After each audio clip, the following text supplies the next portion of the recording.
Hi guys, welcome to step four. Step four? Step 3. Oh my God. See, I'm jumping the gun because I'm just so excited. I can't help it. Hi guys, my name is Nzaki Paco McKevitt. Yes, I currently work in Dublin Business School as a career coach. Chris speak today. So without further ado, I'll get Chris to introduce himself, just so you know a little bit about him. CK, thank you very much for this introduction. I have to say, that's why I love the events with you, because you're an expert in the field. So if the connection is gone, I know you can bring an amazing value and we can complement each other.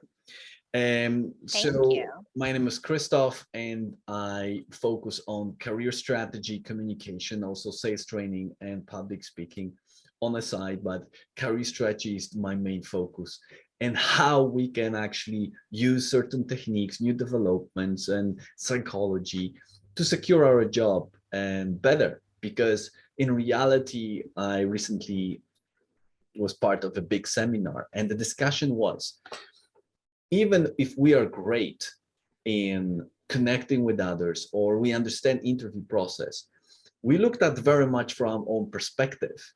And it's different when you're in the process that then you look from outside, someone is guiding you and coaching you. That's why in the court, we have lawyers who are guiding and coaching you. You don't, usually even lawyers hire lawyers to do their cases.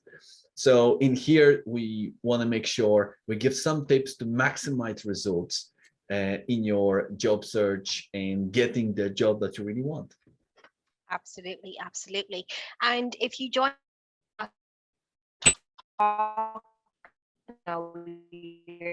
we're going to be steps searching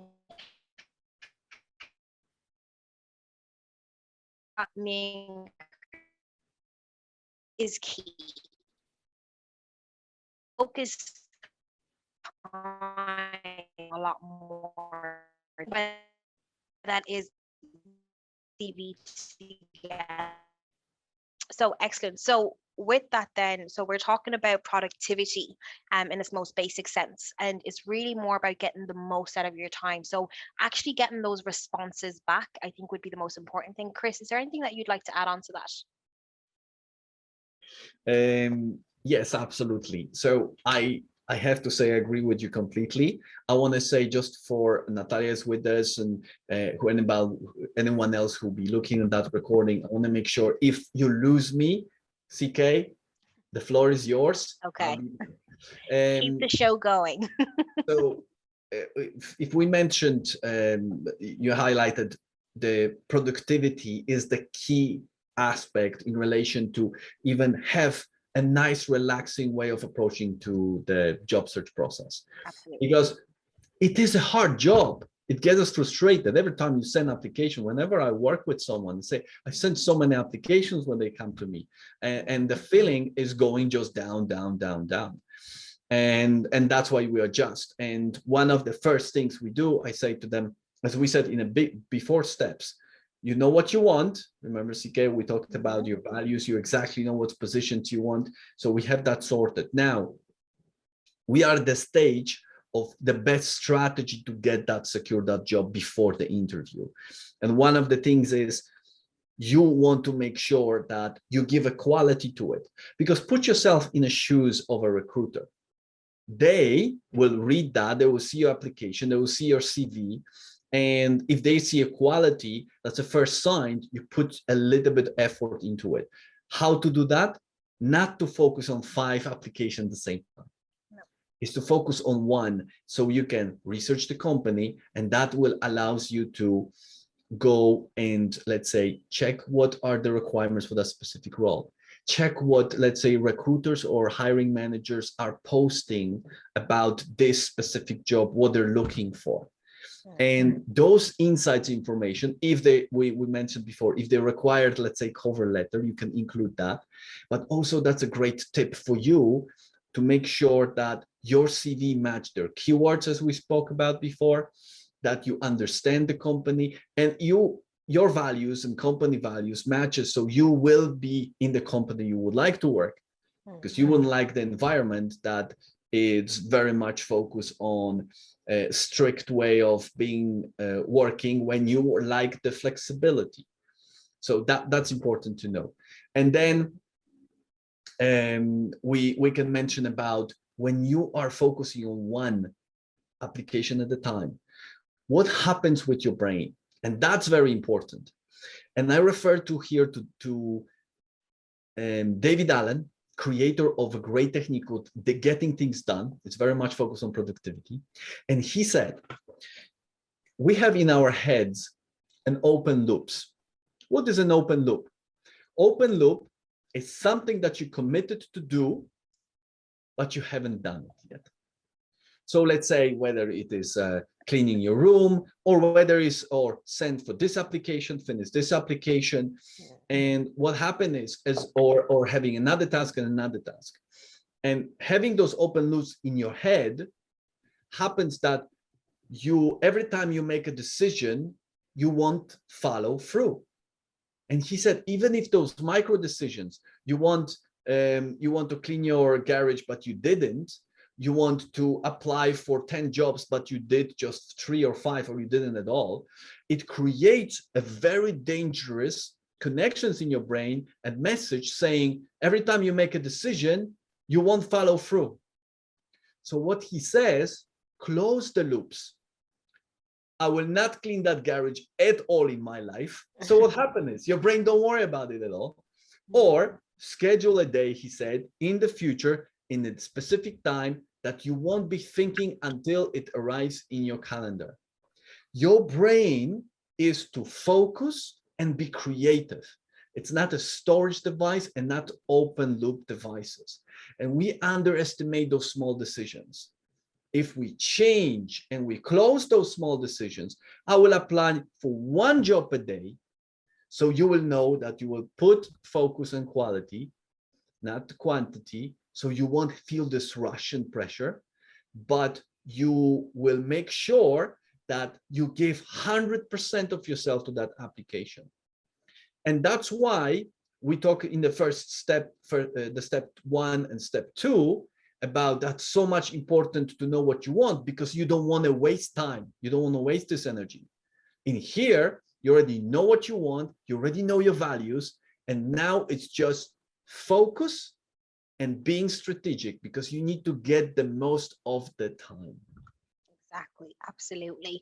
And as somebody who's obviously worked within recruitment before, you get used to templates. You get used to what comes up first when you put in, digital marketing CV or recruitment CV or anything like that. So the likes that your CV that you're sending into us is hitting the matches on templates that are found on Google Images and on the first page of a Google search, it's not going to bode well, so you want to be able to stand out from the crowd. And essentially as well, it's really important that you need to remember when you're doing your research on these companies, organizational culture, the values, the mission, that's how you can actually cultivate a really strong CV, because you're showing them that the skill set that I have is going to be able to contribute not only to the fact that the values are in alignment, but you're also going to be looking in regards of my skill set, my academic qualification, my knowledge is going to be a pivotal contribution to solving to the mission statement that's currently on the company as well. So that's really, really important. The next thing then is just really about focusing on one job at a time. So Chris kind of touched on that a little bit there, where you were saying focus on one job at a time.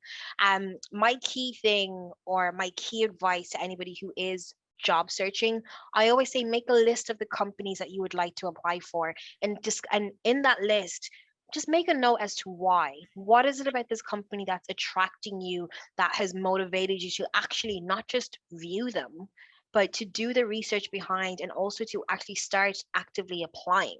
Because we can talk about applying all day long, we can talk about sending CVs all day long, but the one keyword that's actually important there is actively applying, which means that you are taking the time to modify your CV, to showcase to a recruiter, to showcase to the hiring manager, to showcase whoever it is that's in your network that is, available to give you these opportunities, that it's not just about a job.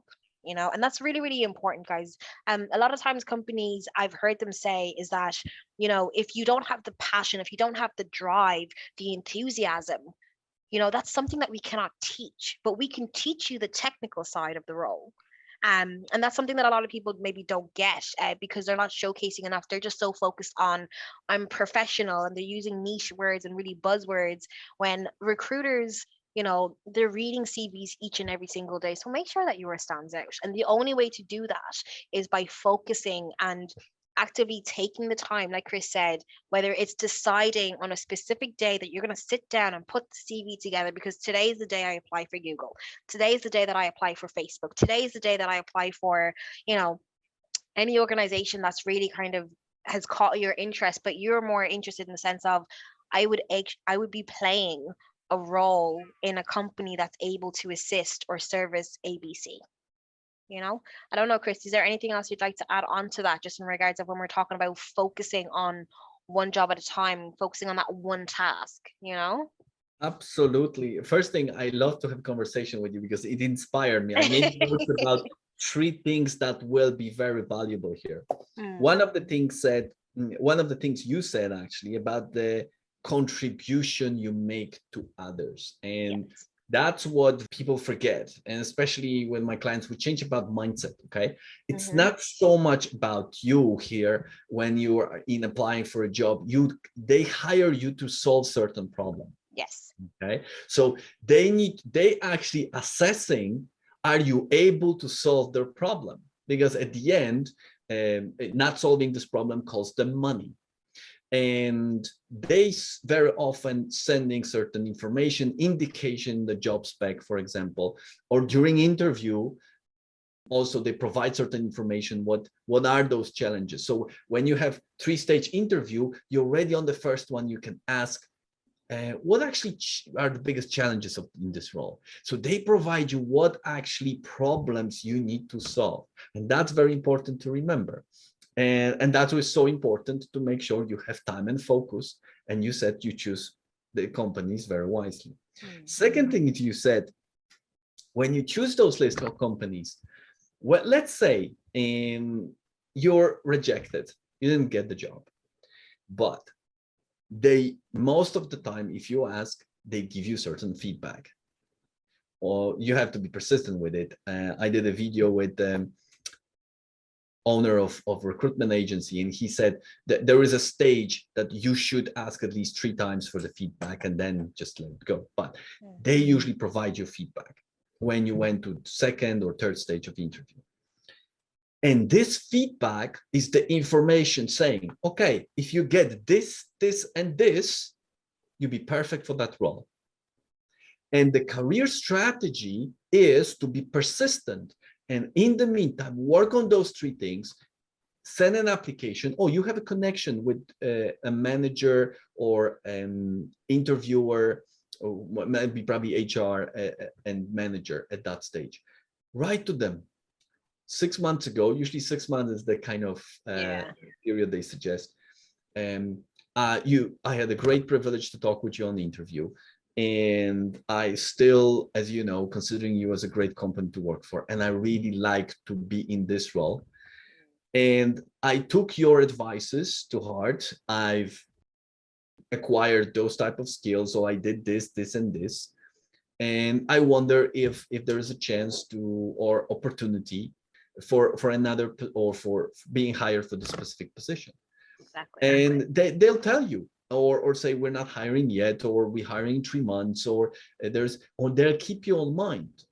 And that is very important, that this is a strategy, career strategy, because people are not using strategy, they react to the situation. Yeah. That's not what top professionals do. They really want something, they're onto it. And another things you remind me is how they can showcase themselves. We say the passion, and it should be something you really like, because it needs to, or something that at least it comes easy to you, because it takes a lot of time or dedication when you go into a certain role. Usually you plan to go it for a longer time and you plan to enjoy it. Now, not always in interview settings we can show ourselves best.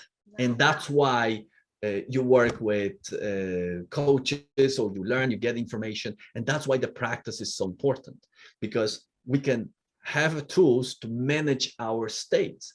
What top professionals do, I don't know if you watched the movie The Wolf of the Wall Street. Yes, I did.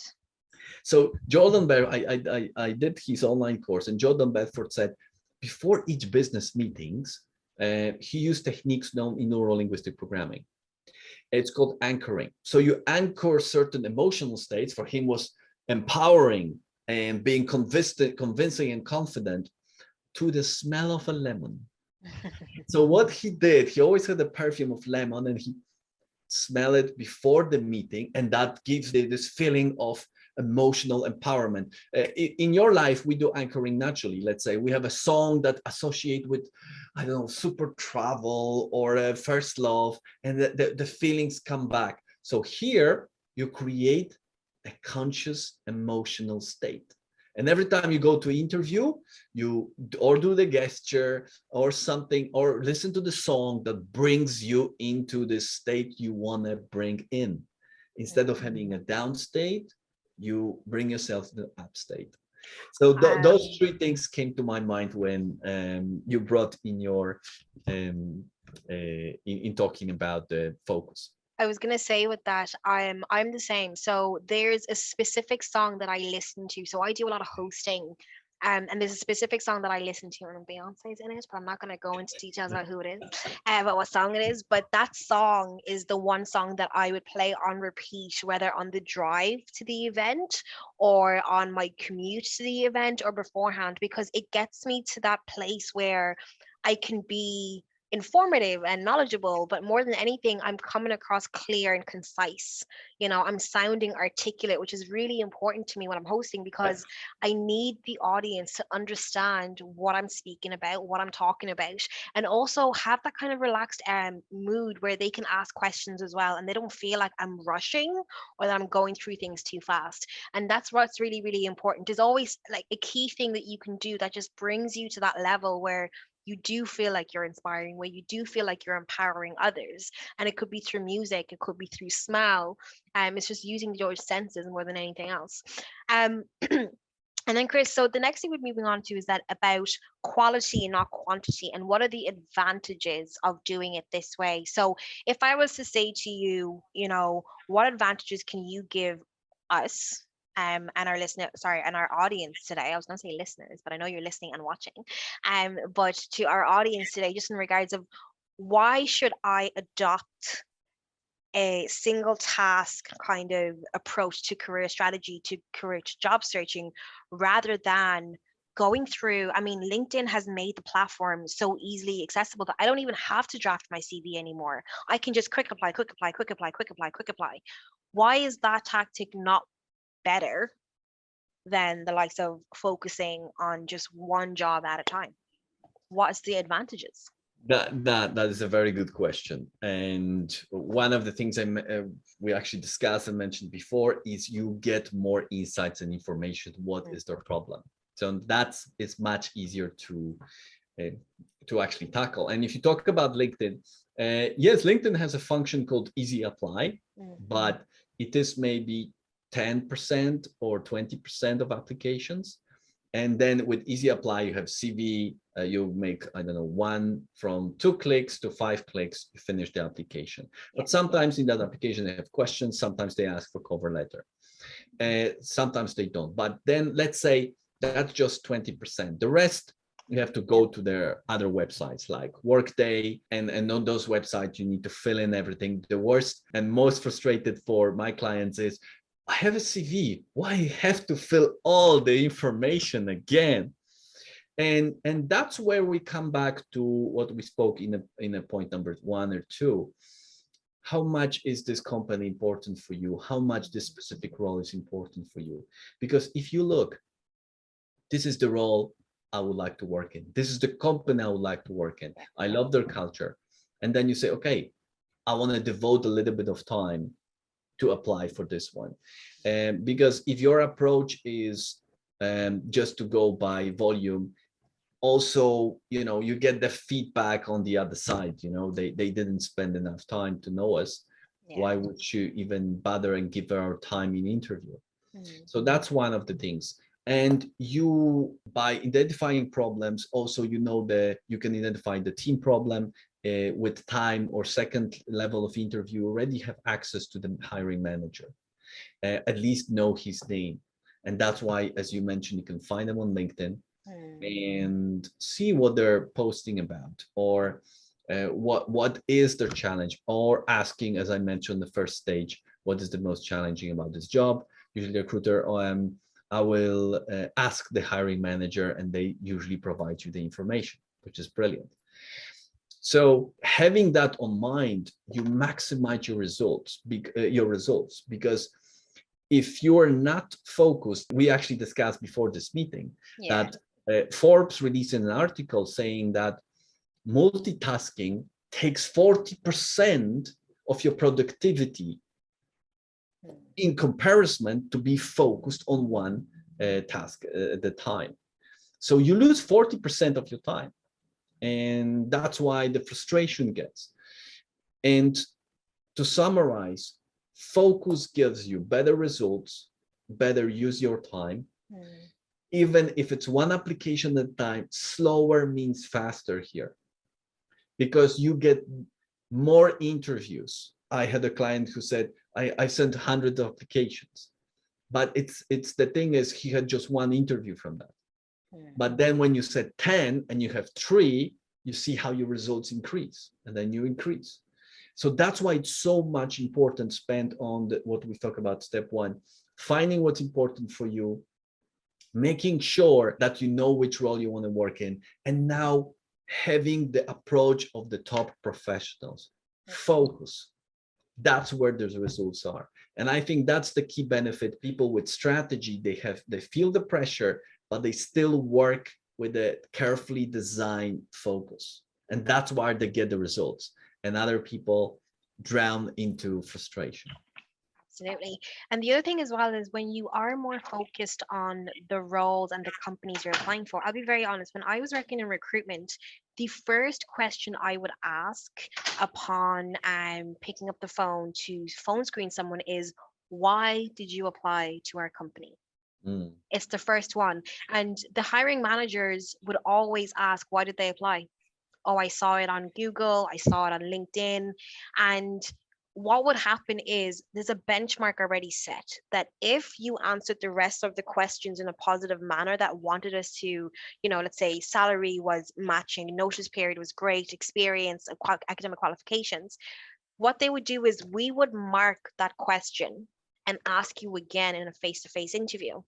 And if you had not done more research, or kind of basically came back with more information as to what is it about the company that attracted you, it would cause us to be like, is this person really the right fit? Because you have to remember something, hiring managers and employers, and this goes all the way up to the very top, is they're concerned and they're thinking about turnover. There's a lot of money and resources that goes into training somebody new in an organization. It's a huge cost. Recruitment in itself is also a huge cost. Recruitment and training are two really big costs. So you want to always ensure that the person that you've selected, not just for the interview, for taking that hour or 2 out of your day from doing your actual day-to-day tasks, but that it's not going to hinder the production or the performance of the organization. So what happens if I train you in the first 3 months and then you're like, no, not for me? Yeah. I now have to start that recruitment process all over again. And that could be another 6 months, and now I'm putting strain on the rest of the team, because they now have to pick up the pace, or else I have to do more costs. I have to hire somebody temporarily until I can fill the position permanently. So these are the types of I'd say these are types of things, variables that are running through a hiring manager's mind, especially when it comes to recruitment. So make sure that you are highlighting what are the greatest things that you've heard about the organization. Go on and review, look at Glassdoor, look at the reviews that are being left, look at the people that are there. I always think it's really great when somebody reaches out to you and asks you, hi, I've noticed that you've been working here. I'd just like to know more about it. I'm interested in applying, but I'd love to hear it from somebody else's perspective. You've been working, I see on your profile, you've been working there for 5 years. You know, this is someone who can give you the challenges, somebody who could actually help you to strengthen your interviewing skills, how you're being asked the questions then as well. Okay. So it's just really, really important that you do that little bit of research as well and really try to. And this is me and Chris were having this debate earlier because we're always talking about personalizing the likes of cover letters and things of that nature, reaching out to recruitment and managers. I don't like the word persuade or convince. However, you need to bring a unique perspective when you are interviewing or even when you're job searching. So, what is it about you? So, I say that there's always a place for you at the table. You need to decide where your plate is going to sit. Okay, so there's always a place for you at the table. You just need to decide, if it's a barbecue, bring a plate that's going to help you with barbecue food. If it's like a five-star dinner, there's always a place for you at the table. You just need to be able to not only persuade them, but more or less just let them see that you are going to be a great contribution to that table, and you're going to be a great contribution to that organization then as well. Yeah. Wow, now you made me hungry. I know. I always think about that, and I'm like, what am I gonna have next? So, but yeah, I don't know, Chris, if there's anything else you'd like to just add on to that before we wrap up for today. Yeah, just summarizing, Glassdoor is a great place to check questions and answers. Yeah. Brilliant, as you mentioned. And I would summarize with a great quote I've actually learned from Tony Robbins: where the focus goes, energy flows. And he says, wherever you focus, if you focus on negative scenarios when you're applying for a job, and your approach is, I won't get any, or there's a small chance, you're burning your own bridges.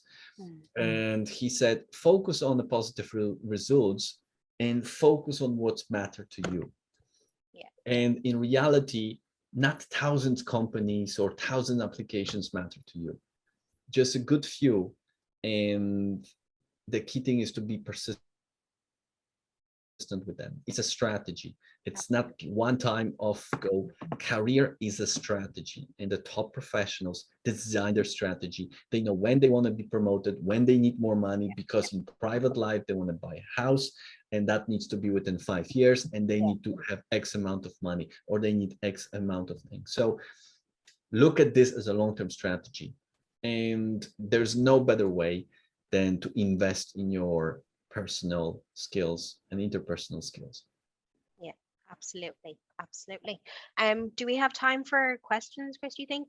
Yes, absolutely. I have. So, We could find if Natalia has any questions. Natalia, do you have any questions just from today's session, or how you can really kind of approach your career strategy?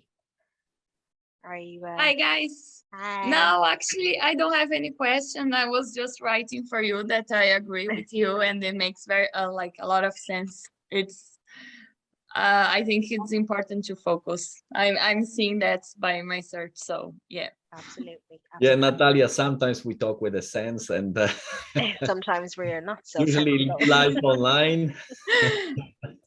No, but really good tips, guys. Thank you so much. Thank you No for problem. today. Thank You're you. Thank welcome, you and for invite joining. you for next week, which will be about interview. I love this part, and I'll practically tackle all the key emotional states during this, I would say, not very often unique state, because you are in this context not every day, and you're whenever you make a leap in your career, and when you design it and you prepare it well once, you know the techniques you can use. It will help you also in the future. Absolutely. Absolutely. Okay, guys. Well, that's all we have for you today. But join us next week when we're going to be talking about interviews, preparing, and making sure that you can shine, especially when you're sitting in front of a hiring manager. Hopefully, kind of helping you with those interview jitters that some of us have, and instilling that confidence within you then as well. So, thank you so much, and for those that are watching later on, thank you for joining. Sorry, Natalia, thank you for joining us now, and for those that will be watching later, thank you so much. And we look forward to actually doing the next week with you. That's why I get so excited. I told you. But look, guys, me and Chris are always happy to answer any queries or questions or concerns that you have. Make sure to direct it over to our LinkedIn. You should have our LinkedIn information. So if there's anything else we can help you with, just in regards to your career strategy, don't hesitate to reach out.